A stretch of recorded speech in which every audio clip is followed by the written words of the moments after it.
Bueno, pues nada, buenos días a todos. Estamos en un nuevo capítulo del podcast de David y Goliat. Para los que no lo conocen todavía, es un podcast de emprendedores para emprendedores, como nos gusta decir, donde invitamos a emprendedores, empresarios, gente que le gusta el emprendimiento para que comparta un poco su visión, sus conocimientos y de alguna manera pues sirva de inspiración a otras personas que están pensando en emprender o en lanzar su proyecto. Yo soy David.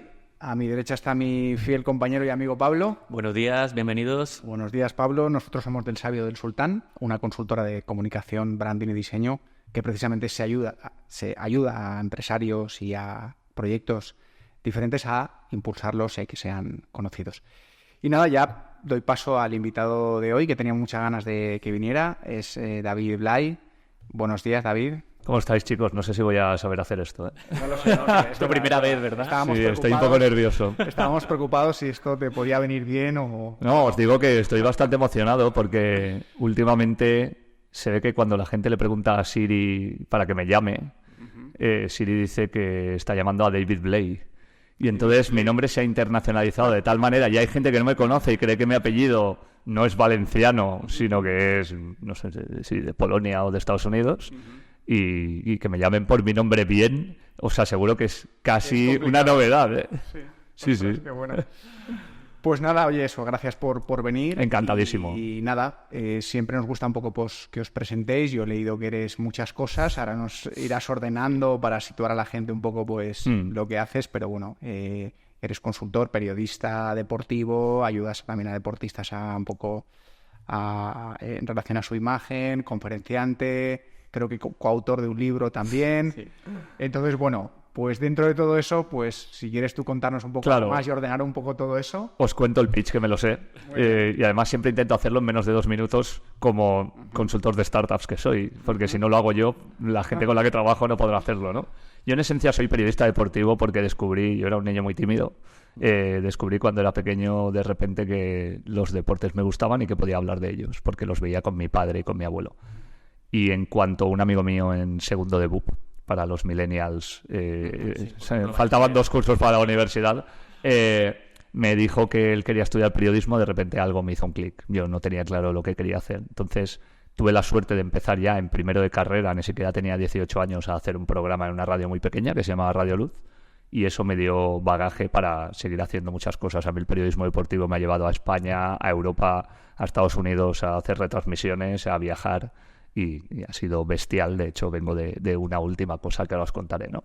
Entonces hay un momento en el que vas conociendo deportistas, más deportistas no futbolistas que futbolistas, porque el resto entienden mejor la comunicación que los propios futbolistas, y ellos te piden que les ayudes a trascender mediáticamente. Entonces ahí empezamos la consultoría de comunicación con deportistas, y hay un momento en que las empresas que patrocinan a esos deportistas ven lo que hacemos y nos piden que hagamos lo que hacemos con los deportistas con ellos, con lo cual ahí empieza un poco la consultoría en materia sobre todo de empresas. Y hay 3 momentos en que todo eso que sigue estando presente se bifurca. Uno en el que de repente aparece la gastronomía y empiezo a colaborar con un blog precisamente de gastronomía y deporte en un medio que todavía existe que se llama 5 Barricas, y de ahí trasciendo al mundo. Yo ahora soy el director en la Comunidad Valenciana de la Guía Gastronómica McCarthy. Hay una segunda pata que tiene que ver con las charlas, con las conferencias, porque ayudaba a otras personas a hablar de eso, y tengo la suerte, que era algo que perseguía en 2017, hacer una charla TED. Y esa charla TED viene de la tercera bifurcación. Yo en 2007 no estoy muy a gusto en la empresa en la que estoy. He decidido irme a trabajar a casa. La gente se lleva las manos a la cabeza, salvo mi madre, que siempre me ha apoyado, y empiezo a trabajar en casa y empiezo a ver que puedo ganar más dinero y disponer más de mi tiempo, ¿no? Y 2008 y 2009 viene la gran crisis, despiden a muchos periodistas y me piden, por favor, si les puedo ayudar a ser freelance, porque ellos nunca lo han sido. Entonces ahí es cuando empiezo a generar contenido sobre teletrabajo, escribo un libro donde, salvo mis 30 amigos periodistas, nadie me hace caso. Y pues cuando llega la pandemia, que yo no puse en marcha absolutamente para aprovecharme de ella con el teletrabajo, y lo desmiento ya porque hay gente que cree que fue así. Estabas detrás, ¿no? Estaba detrás como mano negra, pues antes había ido a Medellín a dar una charla y empiezo a dar consultorías en teletrabajo. Así que entre eso y algunas clases que doy en algunos másters y los libros de los que luego os hablaré, pues básicamente no me aburro. Ese sería el resumen. Desde todo. Porque bueno, yo creo que también es algo que al emprendedor le interesa, porque al final pues acabas haciendo muchas cosas.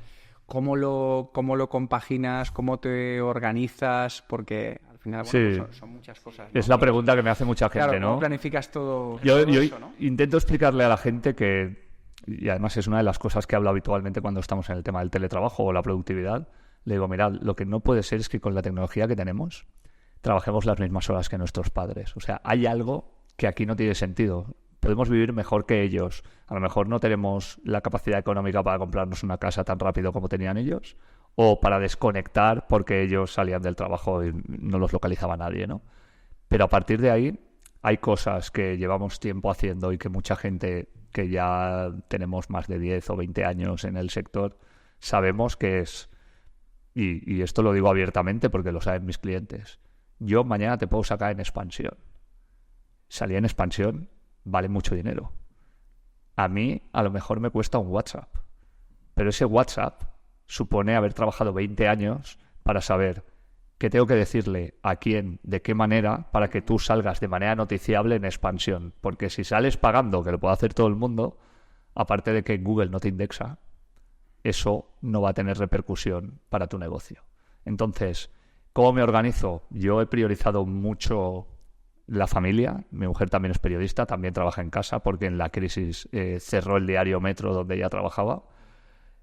Al principio no estaba muy convencida y luego no lo cambiaría ahora por nada. Y a partir de ahí tengo la suerte de tener 2 nenas de 12 y de 8 años. Y tengo muy claro que ya las estoy viendo crecer, ¿no? Pero que quería verlas crecer. Entonces, he priorizado estar con ellas por las tardes. Puedo contestar al teléfono, pero tampoco es algo urgente. Normalmente los WhatsApps y los mails no están hechos para ser respondidos inmediatamente.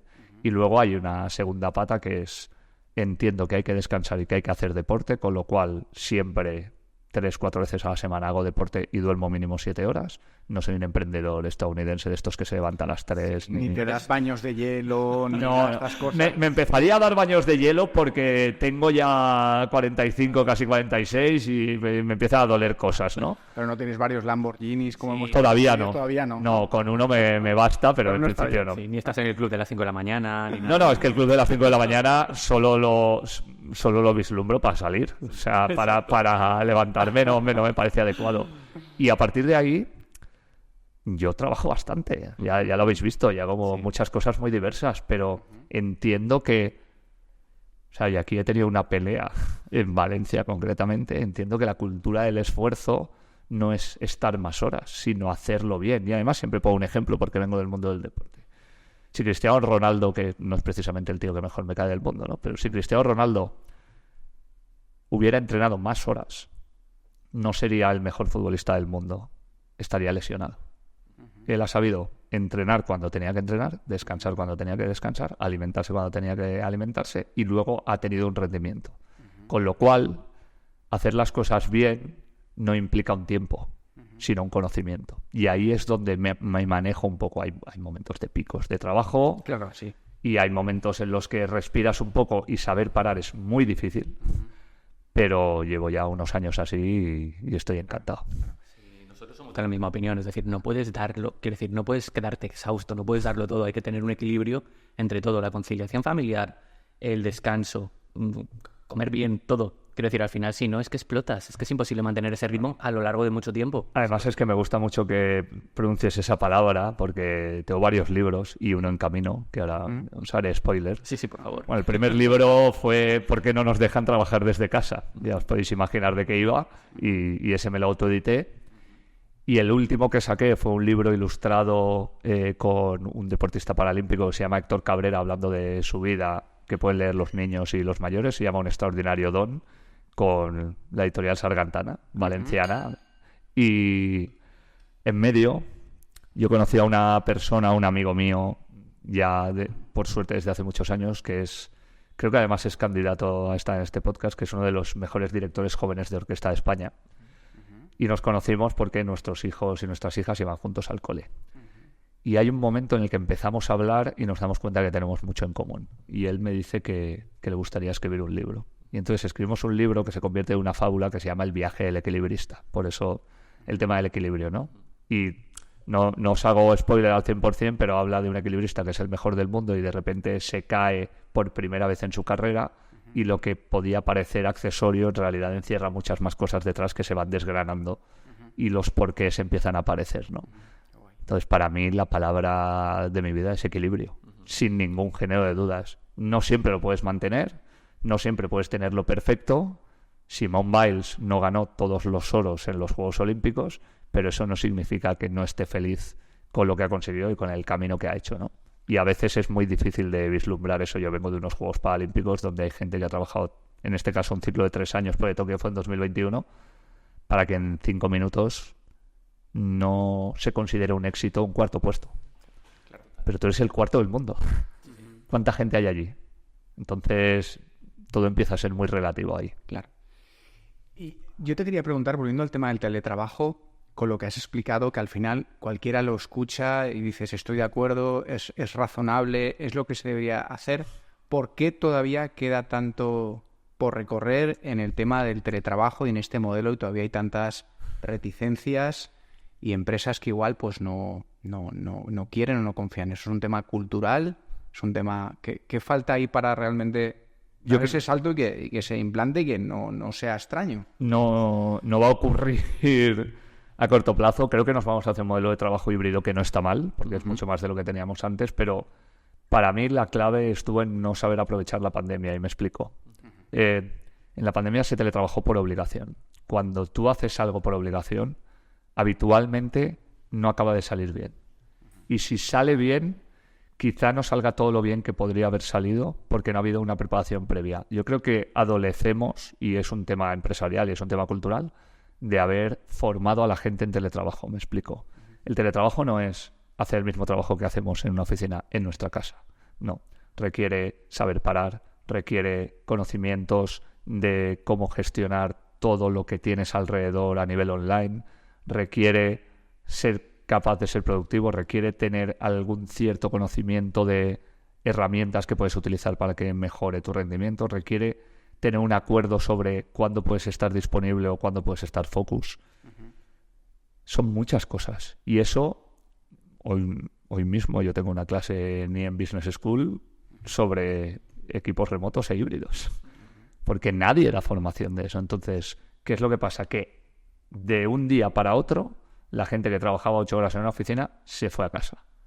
Y la mayoría de gente no sabía trabajar en casa. Con lo cual la experiencia no fue buena. Aunque para los empresarios sí que lo fuera, no tanto por la interrelación laboral, sino porque creo que estamos de acuerdo en que la economía no cayó, sino que se funcionó. Así que se demostró que se puede hacer. Dicho esto, la mayoría de gente, y lo entiendo, a la que le han enseñado de joven que tú tienes que trabajar mucho para que salgan las cosas, tú a lo que te enseñan de pequeño es difícil que luches contra eso. Pero luego hay una segunda pata. Tenemos que empezar a detectar quién puede teletrabajar y quién no, porque hay gente que a lo mejor no lo sabe hacer bien. Y luego quién quiere teletrabajar y quién no, porque a lo mejor alguien sabe, pero no quiere. Pues porque eres un junior y quieres tener un entorno en el que conozcas a la gente, o porque estás solo en una ciudad y prefieres interrelacionarte. Entonces, eso es un ejercicio que tienen que hacer las empresas que no están haciendo. Igual que tú no puedes decir, vamos a trabajar 2 días y a teletrabajar 3. ¿Por qué? ¿Y por qué todo el mundo igual? No tiene ningún sentido, porque no todo el mundo puede hacer las mismas cosas, ni no todos los segmentos van a hacer el mismo trabajo. Y cuando, por ejemplo, que es algo que está ocurriendo en una empresa que tiene sector, vamos a llamarlo industrial, y sector administrativo, el industrial no puede teletrabajar, hay veces que no están dejando teletrabajar al administrativo para que no se cabree el industrial. Entonces, estás cabreando a los dos. Y yo creo que por todas esas razones el teletrabajo no acaba de despegar. Aún así, cada vez más hay gente que quiere como mínimo tener un entorno híbrido, cada vez hay más empresas que entienden eso, y hemos dado un salto que no hubiéramos dado de otra manera. Sí, evidentemente yo creo que sí, que ha habido un salto cualitativo. Pero hay una cosa que me sorprende de lo que comentas. Has comentado que los empresarios como que sí que quedaron contentos, digamos, con el trabajo, como que tuvieron una buena sensación o que funcionó para ellos. No, Porque, Creo que quedaron contentos porque los resultados de las empresas se mantuvieron, pero no por la experiencia laboral. Claro, porque yo pensaba eso, ¿no? Que digamos que los empresarios generalmente son los que después de la pandemia han dicho, oye, volvemos a la oficina. No, totalmente. Lo que pasa es que la demostración de que el teletrabajo funciona es que las empresas no se hundieron. Exacto. Y que sin teletrabajo, yo me acuerdo de buscar este dato y no encontrarlo, ¿no? Hasta que escuché a Carlos Alsina en Onda Cero un día hablar de un estudio que no recuerdo ahora, de cuánto hubiera caído la economía sin teletrabajo. La economía cayó por razones evidentes, ¿no? Sí. Pero hubiera caído el triple. Ya. Entonces, bueno, seamos consecuentes. Siempre hablamos de resultados empresariales y de números.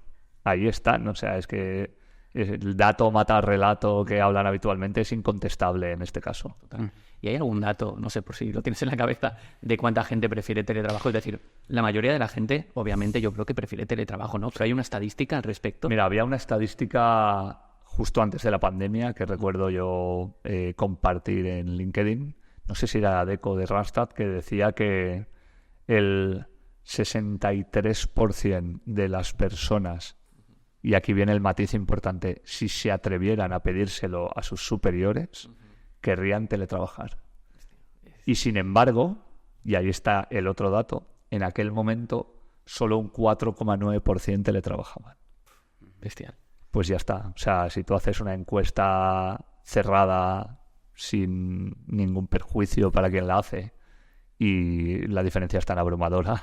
Y lo del matiz de tener el si se atrevieran. Si se atrevieran, ahí claro. Te dice un poco en qué estado estamos todavía con eso. Sí, y seguimos, ¿eh? Y seguimos. 5 años después seguimos igual. Yo conozco alguna empresa en la que eso pasa. Conozco varias. Sí. Yo también, yo creo que todos conocemos. Sí. Y siguiendo un poco con lo del teletrabajo, cuando pones el foco ahí y empiezas a escribir sobre esto, a hablar, a posicionarte en este tema, ¿qué pretensión tenías? Es decir, ¿qué objetivo tenías? Manifestar un poco todo esto y decir, oye, que... No, fue un poco de emprendimiento. Ya que hablamos de emprendimiento, yo hubo un momento en que me planteo, tengo que hacer conmigo lo que hago con mis clientes. Voy a generar contenido y voy a posicionarme mediáticamente en un tema que está poco explotado. Entonces, por una parte, genero contenido como periodista. Por otra parte, genero ese contenido para posicionarme y poder, como luego pasó, hacer consultoría a empresas o incluso que me llame un gobierno como el de Colombia, el Ministerio de Tecnologías de la Información y de las Comunicaciones, porque Colombia está más adelantado en legislación que España, y que en 2019 me vaya a Medellín a dar una charla detrás de la viceministra de Comunicaciones y sea el único español que esté allí. O sea, esa era una de las cosas que yo quería también. Y luego eso va derivando en ayudar ya no solo a mis amigos que se habían quedado sin trabajo, sino a la gente que a mí me sigue llamando para decir, oye, ¿cómo puedo plantear esto para teletrabajar? Porque entendí que era una forma de poder vislumbrar que se podía hacer. Y entonces había mucha gente que de repente apareció, ¿no? Entonces había como esas tres partes, ese posicionamiento mío en un sector que veía que tenía posibilidades, la opción de que eso se monetizara y luego también ayudar a la gente primero cercana y luego ya incluso desconocida.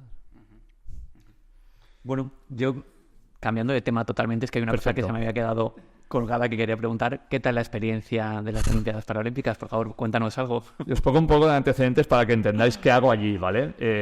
En el año 2012, David Casinos, que mira, se me ha olvidado deciros que tengo un cuarto libro, que escribimos mi ex socio y yo sobre la vida de David Casinos. David es una persona extraordinaria que con 18 años pierde la vista a causa de una retinopatía diabética y que se convierte en uno de los mejores atletas de la historia de los Juegos Paralímpicos con 4 medallas de oro en peso y disco y una de bronce.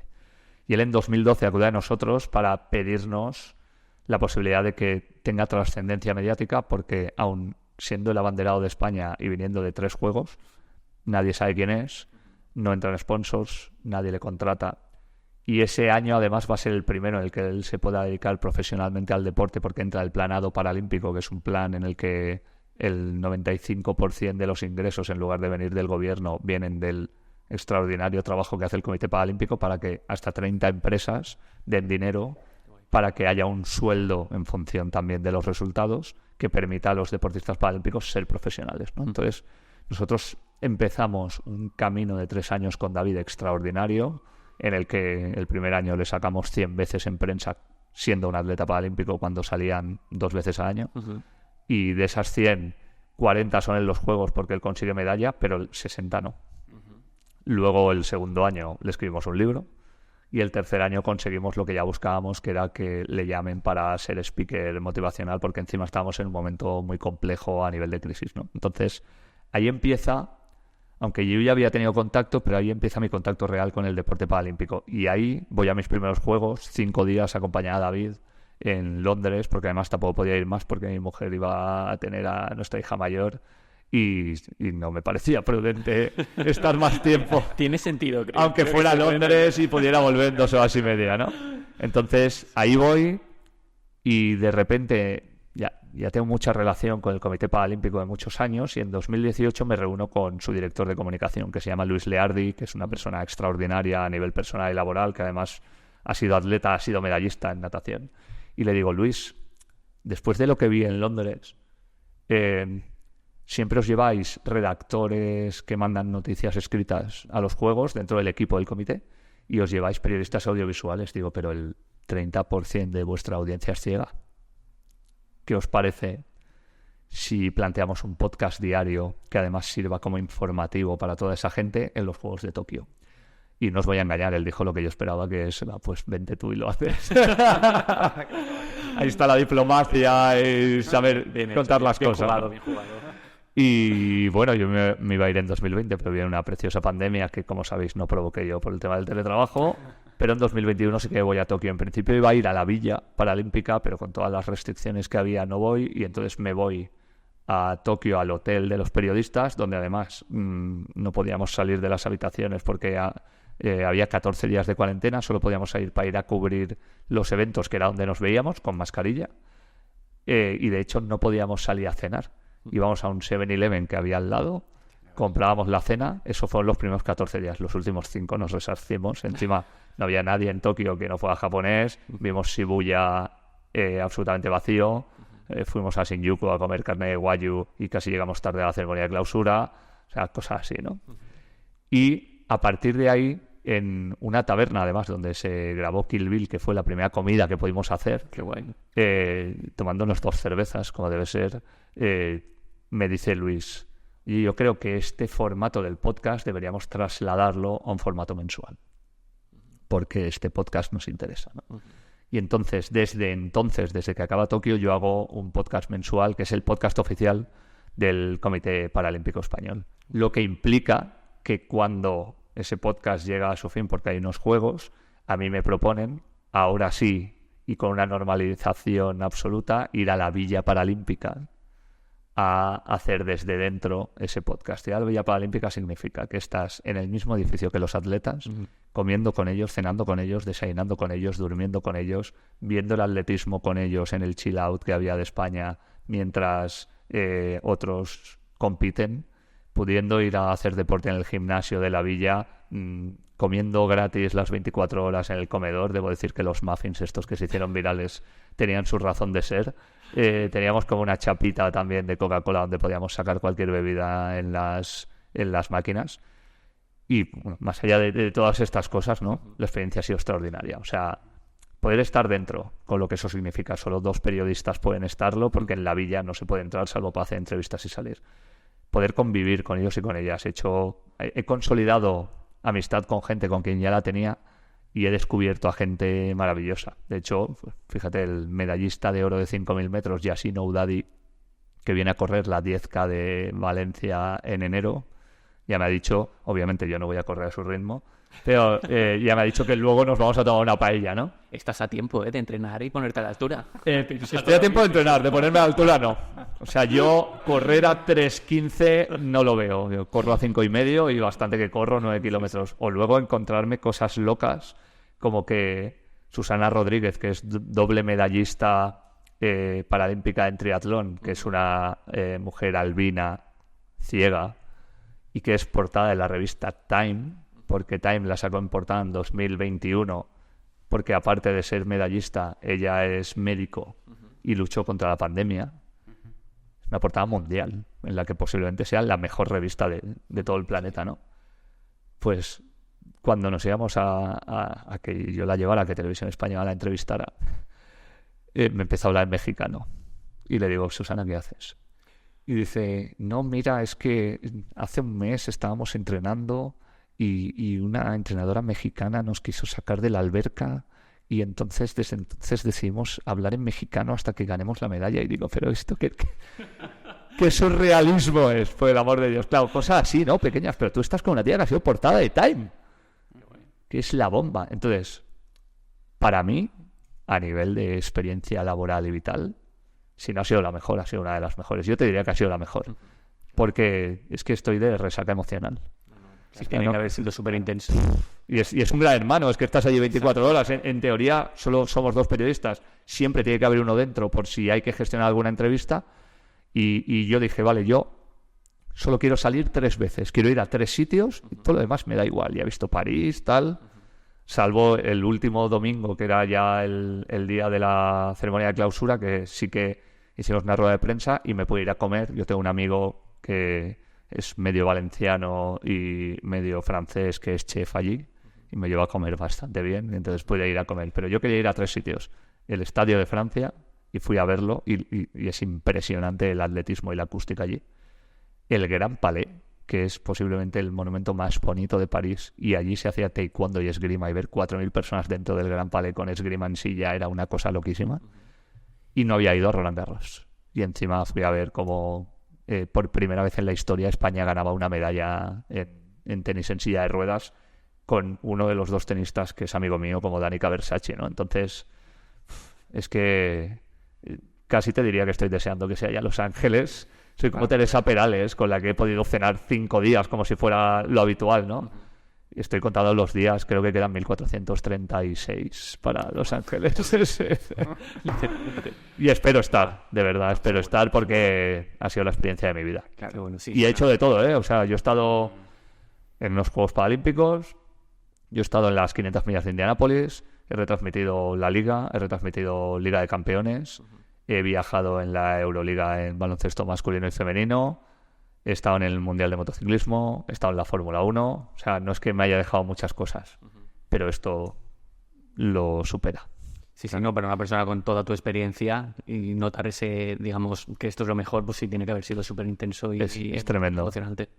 Y luego hay una parte a mí que me fascina mucho y es más la parte que decías emocional y personal. O sea, está claro que es un reto, pues eso, a nivel periodístico, a nivel laboral, deportivo, pero de esas historias tan crudas y tan inspiradoras que, no sé, ¿qué has aprendido o qué mensajes puedes trasladar a otras personas que viéndoles a ellos, ¿no? Hace mucho que trabajo con ellos y tengo esa suerte, y lo primero que tuve que hacer, y de hecho es lo más difícil, es normalizar. O sea, yo a David Casinos, que no ve, le digo que cuando bebe se pilla un ciego. Porque ya ha llegado un momento en el que ellos no quieren que les trates con condescendencia. De hecho, una de las grandes frases que tienen es: nosotros somos atletas.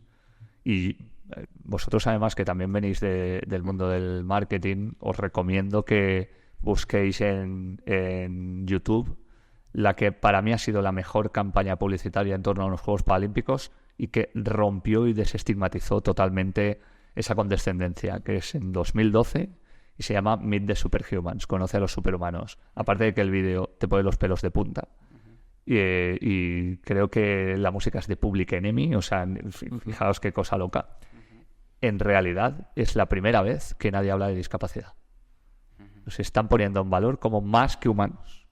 Entonces, claro, ahí es donde tienes que verlo. Todo el mundo puede tener momentos en los que si tiene algo que le cambia la vida mal, se hunda. David Casinos a mí me contó que estuvo 3 meses sin salir de la cama por una depresión. Yo he conocido a Jota, que es un triatleta, el único triatleta ciego total, que de repente se quedó ciego a los 28 años, sabiendo que se iba a quedar ciego, y le preguntaba a su padre por qué le tenía que pasar eso, si él era una buena persona.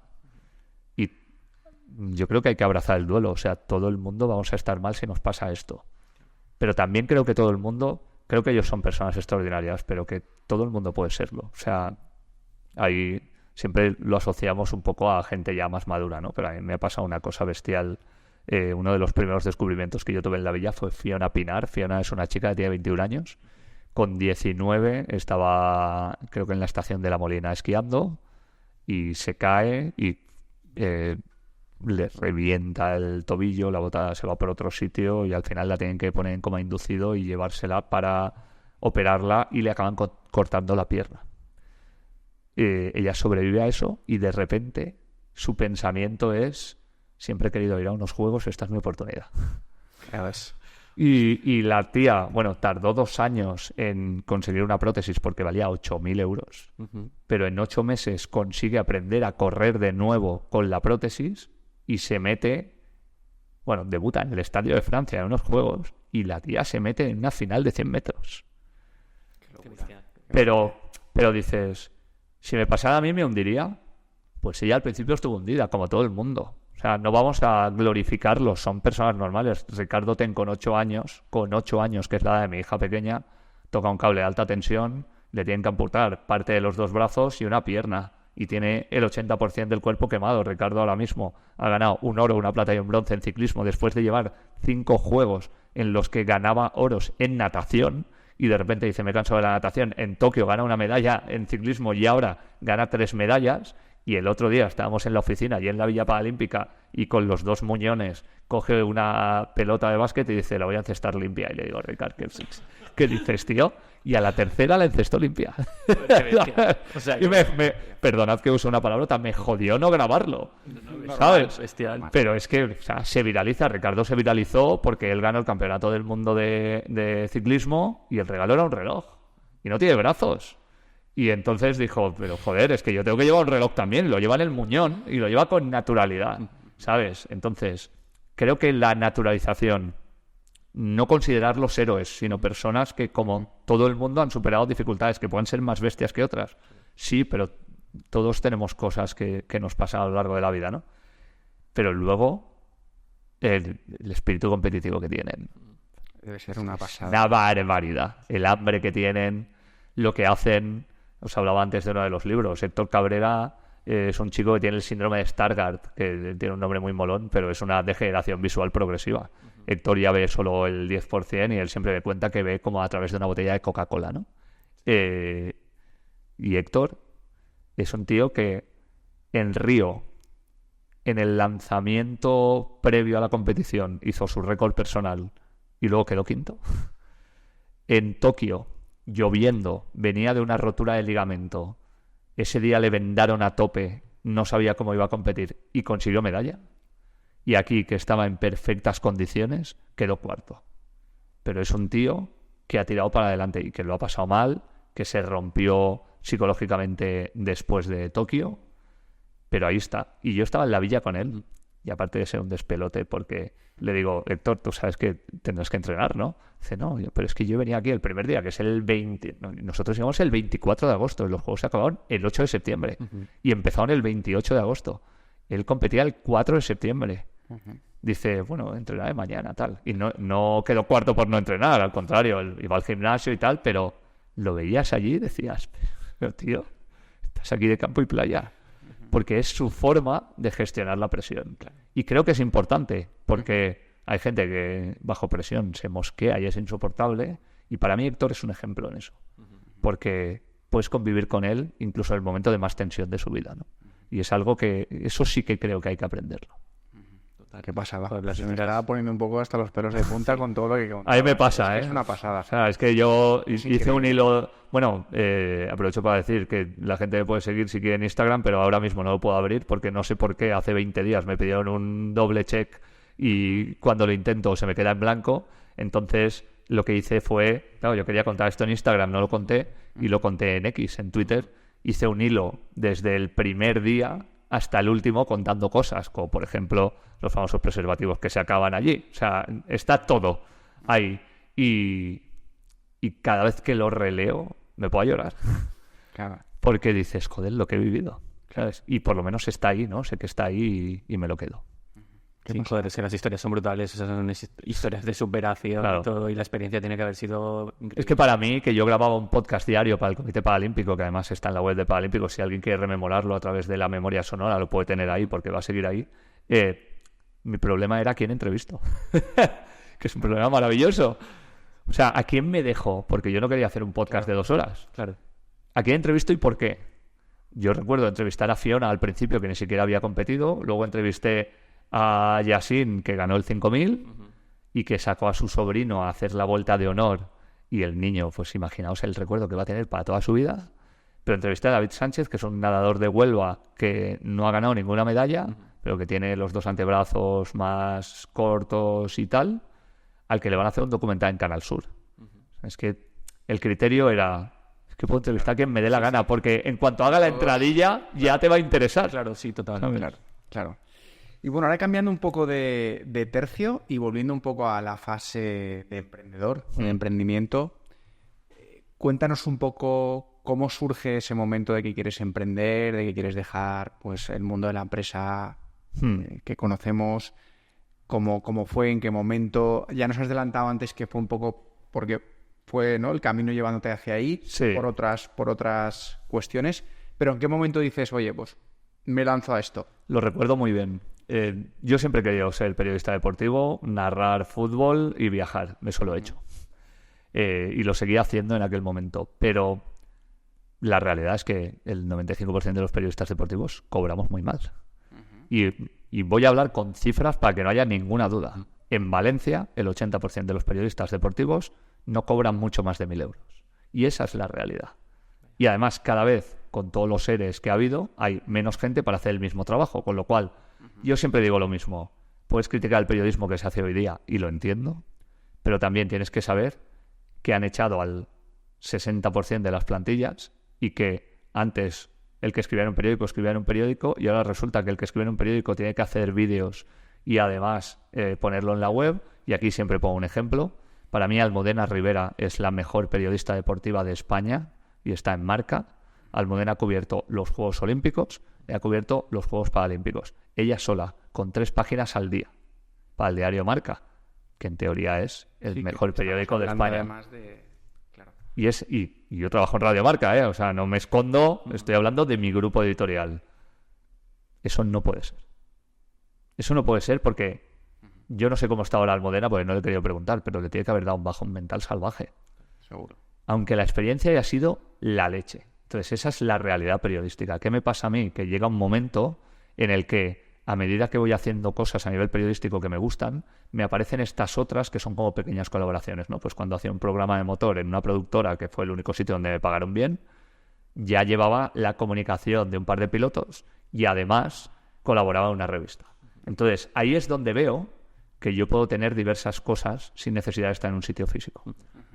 Y soy yo el que va a la productora y le dice que se va. O sea, ni le pido paro, ni que me despidan, ni nada. Nada de nada. Entonces me establezco porque hago un cálculo y digo, bueno, con un cliente más puedo tirar hacia adelante y eso es lo que hago. Y ahí es donde empieza todo. De hecho, en ningún momento quiero montar una agencia ni tener un local porque no entiendo en aquel momento la posibilidad de decir para qué voy a tener un gasto fijo. Y luego hay una segunda pata que también tiene que ver con por qué vamos a tener gente a sueldo si yo no sé cómo va a fluctuar el número de clientes, que es algo que creo que vosotros sabéis de sobra, sino cuando necesite a alguien, como tengo gente de tanta confianza en la que me pueda apoyar, voy por proyectos. De hecho, ahora mismo tengo un socio, semisocio, porque no lo somos oficialmente, que es Rafa Gandía, que ha sido durante 10 años director de comunicación de la Federación Española de Hockey Hierba y que ahora mismo también trabaja como freelance, es una persona experta en Juegos Olímpicos, ha estado en 6 Juegos. Y con Rafa hacemos cosas conjuntamente que pueden ser desde la comunicación de un torneo de pádel en silla de ruedas en Fuerteventura hasta la comunicación de una prueba en Fuerteventura del Mundial de Windsurf, hasta tener la posibilidad de trabajar juntos en el área de deportes de la Universidad Politécnica de Valencia, que quiere, con todos los deportes que tiene, unificar un poco esa comunicación. Pero no tenemos una sociedad ni tenemos una empresa conjunta, ¿no? Entonces ahí me di cuenta de que había muchas opciones. De hecho, ahí me di cuenta de una cosa, el otro día lo ponía en LinkedIn porque ya me parecía bastante descacharrante, que había un estudio de Oxford que decía que las reuniones presenciales con clientes son más efectivas. Y yo decía, mira, es que no hace falta un estudio de Oxford. Yo he mejorado mi empleabilidad a lo bestia porque he decidido quedar con gente cada día o cada 2 días. Al final, quedaba a desayunar, a almorzar, a comer, salía a correr juntos, quedaba a tomar un café, hace que la gente sepa qué haces, hace que conozcas nuevas personas y hace que la gente te tenga en la cabeza cuando alguien le pregunte por un perfil como el tuyo. Sin embargo, si estás encerrado en un sitio, solo puedes estar con la misma gente de manera habitual. Y vuelvo al fútbol. El Barça de Guardiola, que lo ganó todo, se cargó a 8 tíos de 25 porque tenía que renovar el vestuario. Si pasa eso en el mejor equipo de la historia, ¿cómo no va a pasar en las empresas? Hay un momento en el que, por muy buenos que seáis, no os podéis ofrecer mucho más si no entran influencias externas. Entonces, ahí es donde vi que quería emprender y, de hecho, pues llevo desde 2007 así. Ya son 17 años en estas circunstancias, trabajando en casa, cambiando de casas, haciendo mudanzas y haciendo prácticamente de todo. O sea, que no eres el perfil, porque aquí cuando ha venido mucha gente, pues hemos detectado como 2 perfiles, ¿no? Por decirlo de alguna manera. La persona que ha planificado el lanzarse con un plan, con una guía y se ha lanzado y el perfil que, bueno, pues igual no lo tenía tan claro, pero los distintos caminos le han llevado a eso y digamos que se ha visto dentro un poco casi sin a ver, yo veía, comillas, ¿no? yo veía hacia dónde iba, ¿eh? Yo tenía claro que la comunicación en el deporte estaba muy mal realizada y que había un nicho enorme y, de hecho, sobre todo me di cuenta con el deporte paralímpico. Yo he trabajado con 8 o 10 deportistas paralímpicos y dije, vamos a ver, esta gente que tiene historias extraordinarias y la prensa que necesita historias porque cada vez tiene menos periodistas, si yo los pongo en contacto, todos ganamos. Claro. Pero pasa con la gastronomía, pasa con deportes que en teoría no tienen repercusión y si tú se la das, la acaban teniendo. Pero es que, o sea, yo he comunicado temas muy random. Por ejemplo, recuerdo que estuvimos, no sé si fue 6 meses o un año, trabajando con una pastelera, Leila Ruiz, que hacía cosas extraordinarias. Y entonces nosotros lo que hacíamos era darle forma a acciones de comunicación. Y recuerdo que una de las cosas que hicimos fue... hicimos varias cosas. Una de ellas, para emoción de mi madre, fue un bombón de gin tonic. Entonces, eso derivó en un turrón de gin tonic para las Navidades y supuso una campaña de comunicación muy grande. Pero luego, por ejemplo, cuando España jugó el Mundial, que acaba ganando, había un restaurante de unos amigos míos que se llamaba La Pitanza, que estaba en el Carmen. Entonces hicimos una acción conjunta con ellos en la que Leila iba a hacer un postre de cada país que se enfrentara a España que solo se podría tomar en el menú del día que jugaran. España-Chile, etcétera, ¿no? Entonces hicimos una campaña de los postres del Mundial que salió en El Mundo y en Antena 3. Quiero decir, lo que no entiende la gente es que todo es comunicable. Y ahí es donde yo vi el nicho. O sea, yo tenía muy claro que iba a ir por los deportes, pero que cualquier cosa que me llegara, que tuviera un mínimo de noticiabilidad o que yo viera, porque claro, yo lo veo con ojos de periodista, lo que para alguien es su día a día. Y dice, no, pero ¿cómo voy a contar esto? Le digo, pero ¿cómo no vas a contar esto? Claro. ¿Cómo es posible, no? Entonces ahí es donde vi que había muchas opciones porque pues hay gente que no puede pagar un periodista durante todo el año, pero sí que puede tenerlo para diversas campañas. O a lo mejor yo hacía una tarifa con los Paralímpicos de un suelo de dinero que es el mínimo por el que trabajo para trabajar con ellos. Y de repente ellos le hablan a otros, igual que las empresas le hablan a otras, y la rueda no ha dejado de girar. Has dicho una cosa y entró en otro tema que nos gusta a todos, que es la comunicación. Has dicho que todo es comunicable. Estoy totalmente de acuerdo. ¿Por qué entonces a veces cuesta tanto el que la gente invierta en comunicación, en que entienda el valor que aportamos, en que entienda cómo le podemos ayudar estratégicamente a que su negocio vaya mejor? ¿Por qué sigue siendo todavía una barrera? Es que no... Yo lo tengo clarísimo. Igual de los profesionales de la comunicación que no estamos sabiendo trasladar el valor que tenemos o cuál es, porque mira, estoy de acuerdo contigo, pero sigue siendo es una conversación recurrente, ¿no? Una conversación Exacto. recurrente. Entonces, ¿vale? a mí me gusta, digo, pues te pregunto. Para mí hay un problema muy grande, que es que la mayoría de las empresas creen que cuando sales mañana en 5 días vas a vender un 120% más. Salir en 5 días es muy difícil. Salir con tu mensaje es más difícil. Y que ese artículo se mantenga en la web porque va a tener un número de visitas enorme y cuando alguien teclee tu nombre en Google aparezca en la primera página, Es mucho más difícil porque hay gente que paga mucho dinero por hacer SEO de eso. Dicho esto, ahí se acaba nuestro trabajo y empieza el departamento comercial o el departamento de marketing, que es, te acabo de dar una herramienta de la leche y tú tienes que utilizarla. Y siempre pongo el mismo ejemplo. Yo hay negocios a los que he sacado en medios a los que no hubieran accedido de ninguna manera, y cuando alguien les ha llamado o nadie les ha cogido el teléfono o les han atendido mal, se acabó el impacto. Entonces, yo puedo hacerte vender más indirectamente, pero si no te conocen, ¿cómo vas a intentar dar algo diferente a tu competencia? De hecho, hay muchas empresas que comunican muy bien, que son, no vamos a llamarlas peores, ¿no? Pero tienen un nivel menos que otras. Y sin embargo, al comunicar bien, venden más, cuando en realidad hay otras que lo hacen mejor. Para mí ese es el gran problema, que ellos no entienden que nuestra parte tiene que ver con branding, tiene que ver con comunicación, tiene que ver con ser capaces de detectar qué es lo noticiable, y eso además les va a servir en el futuro. Pero ya no solo, y muchas veces me pasa con startups, ya no es solo que yo te saque en prensa, ya no es solo que te haga los textos de la web para que estén alineados, ya no es solo que te genere un dossier adecuado para inversores, es que te estoy enseñando un pitch que tú vas a poder utilizar durante los próximos años porque te acabo de aclarar tu mensaje, que es algo que tú no sabes hacer. Y todo ese trabajo es el nuestro, y mantener la frecuencia en los medios también es nuestro trabajo, porque si no el resto comunican y a ti se olvida. Hay gente que dice, no, es que ya salí en Antena 3 el año pasado. Muy bien. Dime una noticia de Antena 3 de hace 2 días. Dime una, a ver si te acuerdas. Y luego, después de eso, que están los demás. O sea, siempre está la pelea de quién manda, marketing o comunicación. A mí me da igual. Pero que marketing use lo que hacemos en comunicación. Porque si no, ¿para qué sirve? Entonces, creo que hay un problema muy grande en ese sentido de utilizar ese arma para mejorarlo. Y luego hay una segunda parte que es, hay gente empresaria ya de una cierta edad que no vislumbra, porque le ha ido bien, que salir en medios sea importante. Y en esos casos yo siempre digo, y tengo un caso muy cercano durante estos días, dile que te vas. Porque cuando dejas a un cliente, aunque sea el que más te pague, que suele ocurrir, te aparece gente que vale más la pena. Si no te entiendes desde el principio, no te vas a entender. Si lo detectas desde el principio, sabes que eso no va a cambiar. Y a mí me ha pasado muchas veces.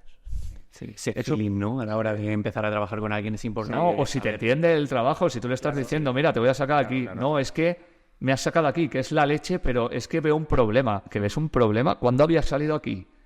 No va a funcionar. Yo tuve, además, con unos amigos míos, yo siempre le digo a la gente, vamos a trabajar 3 meses.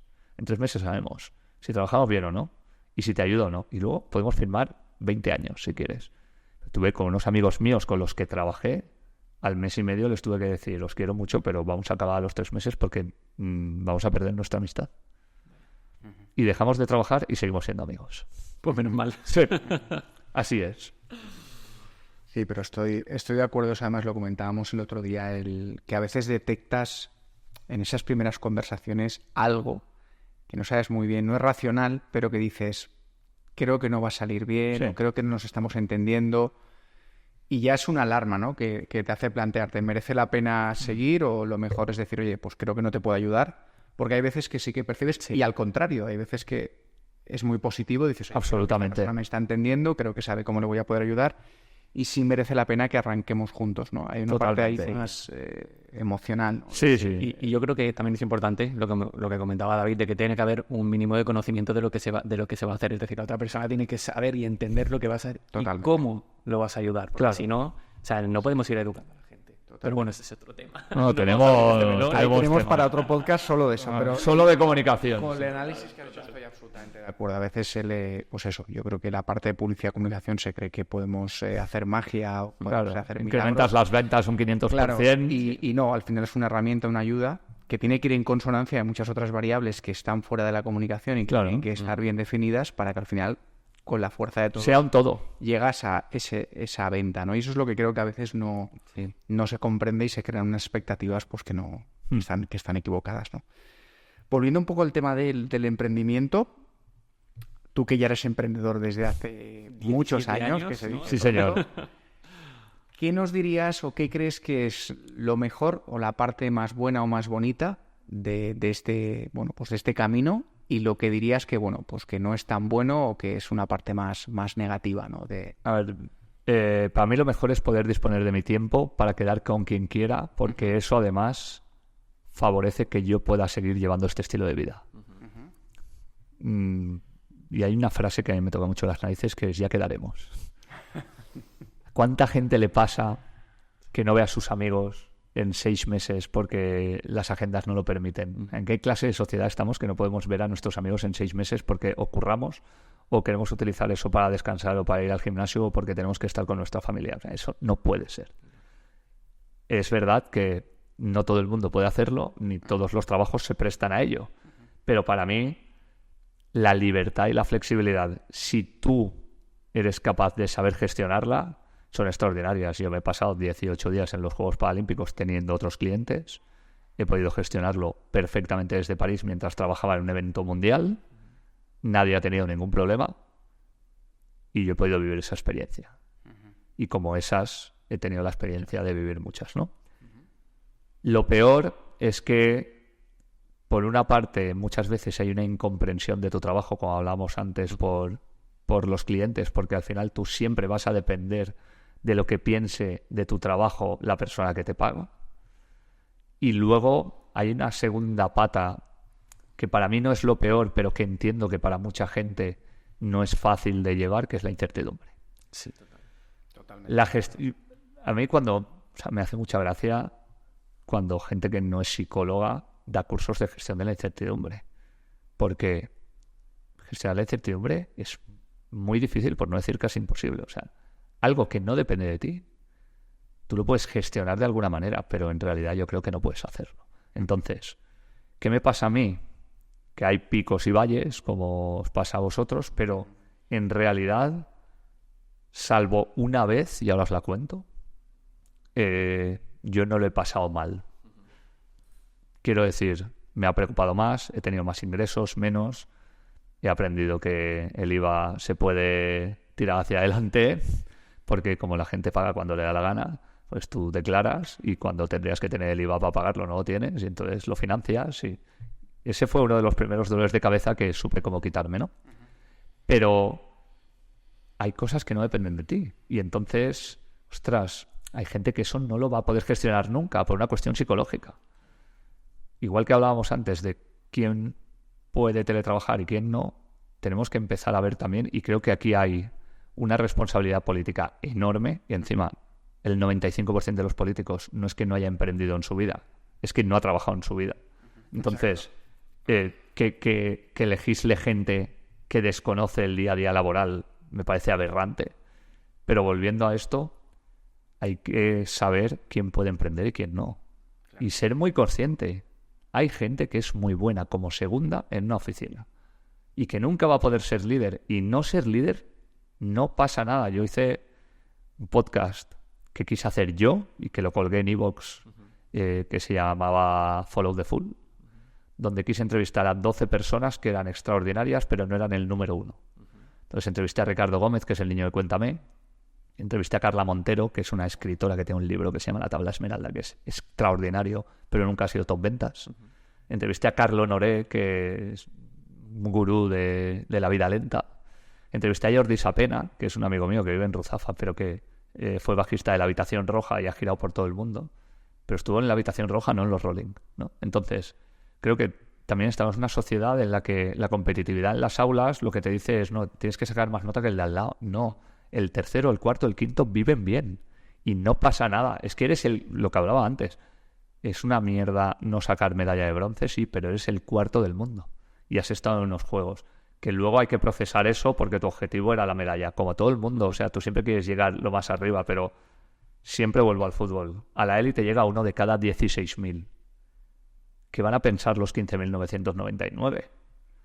¿Cómo lo gestionas? Esos niños y niñas que creen que van a ser futbolistas y que no lo van a ser. Entonces me parece una irresponsabilidad fomentar el emprendimiento en general cuando lo primero que hay que preguntarse es quién sí y quién no. Entonces, si alguien tiene esa necesidad dentro, que lo pruebe, que luego no pasa nada por volver a una oficina.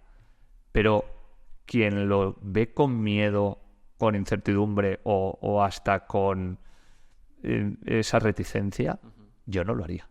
O me integraría en un emprendimiento que no sea mío como un trabajador. Pero creo que ha habido, sobre todo después de la crisis, hubo una irresponsabilidad política extraordinaria al decir vamos a emprender. No, oiga, usted no ha emprendido en la vida, a mí no me tiene que decir cómo podemos hacerlo, porque yo me estoy jugando mi dinero, mi trabajo, mi salud, mi familia, me está cobrando impuestos que no le cobra a otra gente. O sea, es que todo está mal desde el principio.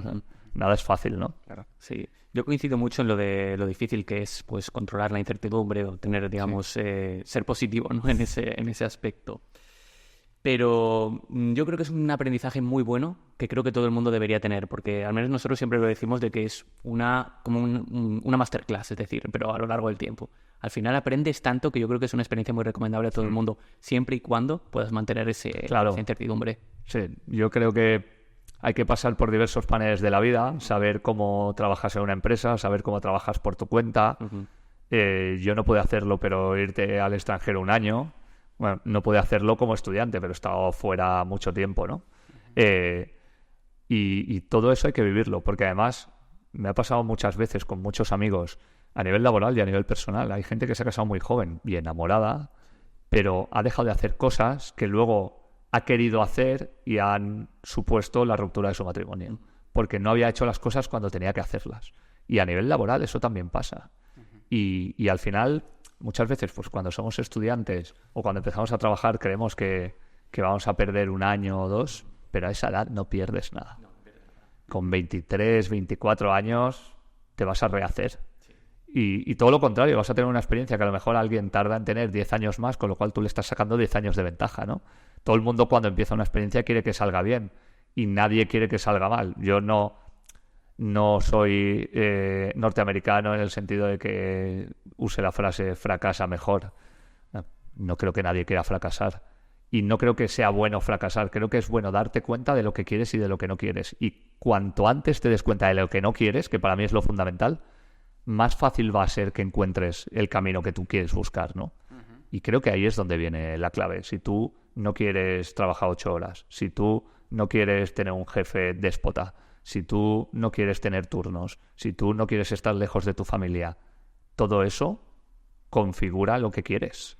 Totalmente. Y hoy día ya puedes ir buscando cosas muy específicas. Totalmente.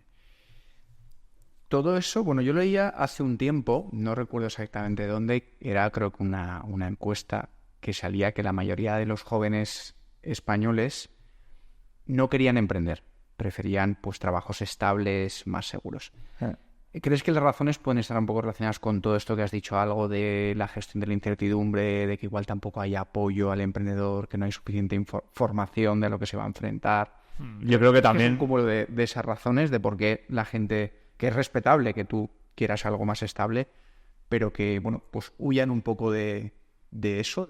Yo creo que hay una pata fundamental que es en España se fomenta el funcionariado y parece que es la panacea, pero yo conozco a muy pocos funcionarios que sean felices con lo que hacen. Por mucho que tengan una vida estable, que no los vayan a despedir, que tengan ingresos, que tengan vacaciones, la mayoría no hace lo que les gusta. Entonces, si tú quieres ser funcionario para tener una vida estable y vas a ser infeliz, pregúntate si quieres serlo. Luego hay una segunda parte que es, en las empresas hay estabilidad, pues creo que ya no.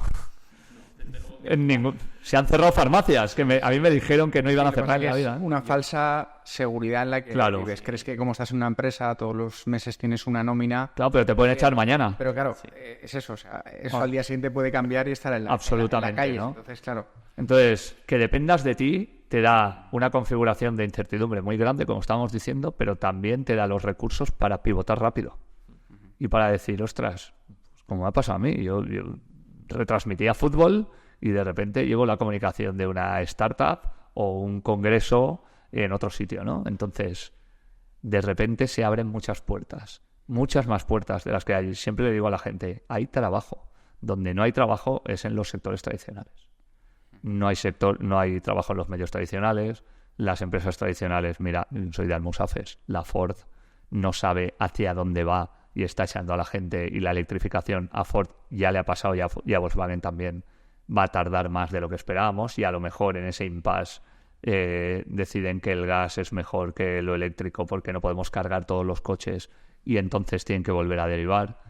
Al final estamos hablando de una falsa certidumbre en la empresa. Otra cosa es que tú seas muy bueno en tu trabajo, entonces las empresas se peleen por ti y puedas escoger un poco cómo trabajar con ellas. Que eso puede pasar. En la Fórmula 1, Aston Martin acaba de fichar a Adrian Newey, que es el tío que ha hecho más coches campeones del mundo en la historia, que es el ingeniero de Red Bull, y Adrian Newey va a currar 80 días. Le van a pagar 30 millones y nadie protesta. A ver, yo no creo que lleguemos a ese nivel, ¿no? Pero es un ejemplo. Si tú eres bueno haciendo algo, vas a poder hacerlo con la sartén por el mango. Y vas a poder negociar. Y vas a poder negociar si eres emprendedor o si quieres cambiar de empresa. Pero el hecho de no emprender viene porque también la generación Z y Millennial se ha comido 2 crisis y una pandemia. Estamos en el mayor país de Europa de paro laboral juvenil a lo bestia. No hay certidumbres laborales. Hay un choque generacional bestial porque esta gente le ha dado importancia a la salud mental, a tener tiempo para ellos, y eso no significa que no trabajen bien, todo lo contrario.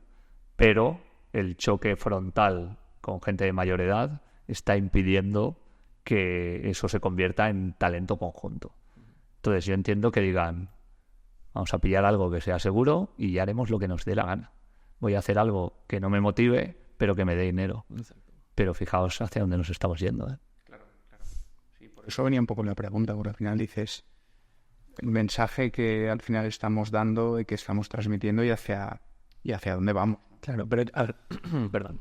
Yo lo entiendo también porque las condiciones, como has comentado, son malísimas. Entonces buscar la certidumbre pues es algo que parte de esa inseguridad, ¿no? De decir, ostras, es que necesito algo seguro. A nuestra generación, ¿por cuántos trabajos ha pasado? Por no sé cuántos mil. Entonces, y los que quedan. Saber que eres funcionario, que vas a tener un puesto seguro, que vas a ganar bien y que pues tienes esa seguridad, pues te permite relajarte. Entonces, claro, es un caramelito para mucha gente. Sí. Eso lo entendemos. Pero es verdad que, por otra parte, es un precio que tienes que pagar que tal vez tu puesto pues no te haga del todo feliz como te podría hacer dedicarte exclusivamente a lo que te gusta. A ver, vosotros estáis aquí al lado de Hacienda. ¿Habéis visto sonreír a alguien de Hacienda alguna vez? Es que... Hostia, ¿cómo tiene que ser ir, meterte ahí a las 8 de la mañana hasta las 3 de la tarde? Sí, madre mía. Sí, horrible. La verdad es que sí. Lo siento, yo no lo veo. Seguro que hay alguien con vocación, ¿eh? Y que ayuda a la gente, porque sí que he visto a gente que ayuda, pero no es lo habitual. Sí, incluso algún caso de funcionario que se pide una excedencia para luego buscar lo que le motiva. Claro. Y así no volverá, pero al menos ya tiene su seguro. Entonces, bueno, hay muchos perfiles y hay muchas formas. Mira, os hablaba de mi amigo Dani Abad, que es el coautor del Viaje del Equilibrista, y él es profesor de música, pero insisto, es uno de los mejores directores jóvenes de orquesta de España. De hecho, durante los últimos 5 años ha estado de excedencia porque hubo un momento en el que le pedían de tantos sitios que fuera a dirigir que no podía ir entre semana, lógicamente, y entonces se pidió la excedencia para hacer eso, y lo sigue haciendo. No porque no le guste ser profesor de música, sino porque el magisterio le dio una primera salida, pero él es director de orquesta. No, pero ahí tenía una seguridad, ¿no? Sin embargo, donde ha trascendido, y es un tío internacional, es en el otro lado. Pero es esa parte de nuestra generación, Dani tiene mi edad, que es, ostras, mira, aquí tengo esto, y si ya en algún momento vienen mal dadas, puedo volver. Claro. No, eso no es demasiado sencillo. Es complicado, es complicado. Bueno, volviendo al tema del emprendimiento, yo creo que ya estamos en nuestra típica pregunta de, bueno, David, ¿dónde te ves en 2 o 3 años? Mira, mi intención es seguir haciendo podcast. Bien. Porque a mí la radio me cambió la vida. Tengo un micro antiguo tatuado en el antebrazo. Y todo lo que tenga que ver con radio lo quiero seguir haciendo. Eso es impepinable. Luego quiero ayudar a gente que vale la pena a trascender mediáticamente. Es decir, he tenido la suerte de trabajar con muchos clientes a los que he querido ayudar. Por ejemplo, os hablaba antes de David Casinos. A David le cambiamos la vida y él nos lo dice. David ahora mismo vive de aquellos 3 años de comunicación que le posicionaron como speaker, presentador de eventos y una persona de referencia en el mundo paralímpico, y eso le da para poder vivir. Para mí, que alguien me diga que le hemos cambiado la vida trabajando es bestial. Regalo. Claro, y estoy en sectores que me gustan. O sea, ahora, por ejemplo, estoy trabajando con una empresa valenciana que tiene un robot que no tiene nadie, que hace 100 pruebas diagnósticas de oftalmología en 8 minutos, lo cual es imposible para un humano. Y además te dice 2 cosas, porque esto genera una bajada brutal de las listas de espera, que es, mira, te he mirado 100 veces los ojos, vete a la óptica y no molestes al médico, que eso tiene una dioptría más, o vete aquí porque tu problema es de verdad. Estoy trabajando en cosas así. Entonces, en todo lo que curro me gusta. Estoy en la UPV con tema de deportes. Entonces, a mí me gustaría, por un lado, poder seguir siendo consultor para gente y para empresas con las que quiera estar. Es decir, poder elegir. Poder seguir vinculado al movimiento paralímpico, que para mí es importantísimo. Y creo que esto es lo más difícil, porque no lo estoy consiguiendo. Empezar a tener no ingresos, sino capacidad de ahorro suficiente para empezar a intentar generar algo de libertad financiera en el futuro. Hasta ahora no lo estoy pudiendo tener, porque aunque estoy trabajando en muchos sitios y tengo un sueldo razonable, me he dado cuenta que a partir de un determinado tramo de financiación que tú puedas tener, te cobran más. Entonces yo, ganando más, estoy ganando menos. Porque estoy pagando más. Y además estoy hablando con gente de mi alrededor y le está pasando lo mismo. Y dices, es que a lo mejor no me merece la pena ganar más. Y yo no soy Beckham, ¿eh? O sea, no, el impuesto a los ricos a mí no me toca. Pero me estoy dando cuenta de eso, ¿no? Entonces, mi intención, porque además tengo mucha gente alrededor muy buena en eso, sería poder generarme un poco de libertad financiera para poder trabajar con quien me dé la absoluta gana. Aunque tengo la suerte de trabajar con toda la gente con la que quiero.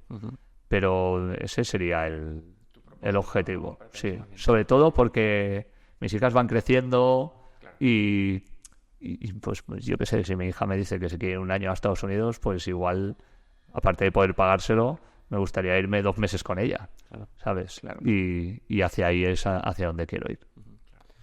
Luego yo quería también para también ir acabando la parte de emprendimiento y demás. Siempre nos gusta preguntar qué consejos o recomendaciones darías a alguien que ahora esté pensando en emprender, quiere lanzar un proyecto, esté todavía ahí dudando si lanzarse. Si me lanzo, me hago funcionario, ¿qué hago con mi vida? Está preparándose. Tú, con tu experiencia que hayas de muchos años, ¿qué crees ¿qué le dirías? ¿Qué crees que le podría servir para...? Os vais a reír, ¿vale? Que fiche un director de comunicación. Bien, oye, os voy a contar un ejemplo que puse en una charla de EDEM sobre startups. Les dije, mirad, en una startup siempre suele haber 3 personas principales iniciales. El CEO, que es quien tiene la idea, el CTO, que es la persona técnica, y el CMO, que es el Chief Marketing Officer, que eso es el colega que no sabes dónde poner, pero que es la tercera pata, ¿no? Con todo el respeto al marketing, sí. ¿vale? Pero suele ser así.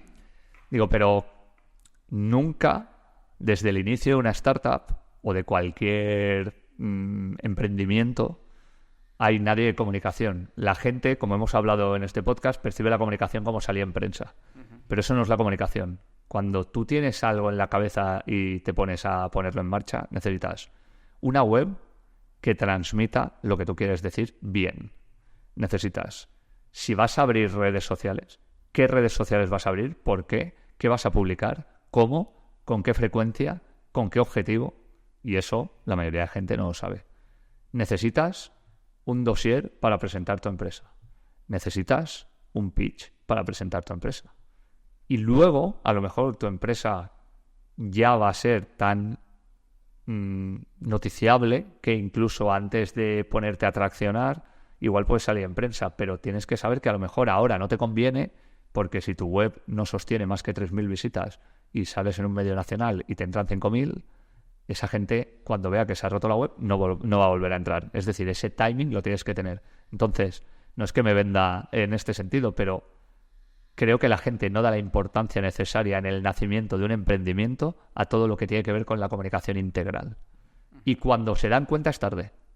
Hay cosas que ya te has perdido, hay cosas que no has hecho bien. En su momento, ¿no? Y que igual ya lo has dejado pasar. O tu web es una basura y alguien ha decidido no invertir porque parece un WordPress hecho con ChatGPT, como seguramente sé. Entonces, creo que ahí hay que empezar a dar valor en estas nuevas generaciones de emprendimiento, que la comunicación tiene que estar integrada. Y que además yo tengo que hablar con el tío de marketing, pero también tengo que hablar con el CTO y tengo que hablar con el CEO. O sea, comunicación no es te voy a sacar en prensa y me olvido. No, yo tuve una experiencia de una startup que por desgracia ha cerrado ahora, pero que para mí fue uno de los proyectos de mi vida porque pude vivirla desde el principio y era un proyecto brutal que se llamaba Simpler en Barcelona, que creo que llegó demasiado pronto porque ellos planteaban que cualquier producto o servicio lo pudieras tener por suscripción, desde darte de alta la luz hasta que te trajeran cervezas a casa, hasta una secadora. Luego derivaron a tema de empresas, pero no ha acabado de funcionar. Pero en Simpler yo hablaba directamente con el CEO. Porque además yo tenía que saber hacia dónde iban ellos para saber qué comunicar y cuándo. Claro. Entonces, creo que ahí hay una pata y que comunicación tiene que estar dentro del equipo fundacional, por decirlo de alguna manera. Pues yo más de acuerdo no puedo estar. Y no puedo añadir... ¿Qué vais a decir vosotros, no? Pero es verdad, cuando es una convicción como es la tuya, de que la comunicación es fundamental, y como yo opino también igual, pues creo que es un gran consejo. Además, creo que es alguien que no nos había dado todavía esa recomendación. Nos han dado muchísimas, pero esa no. Y perfecto, pues me alegra por algo nuevo. Y es muy importante, la verdad.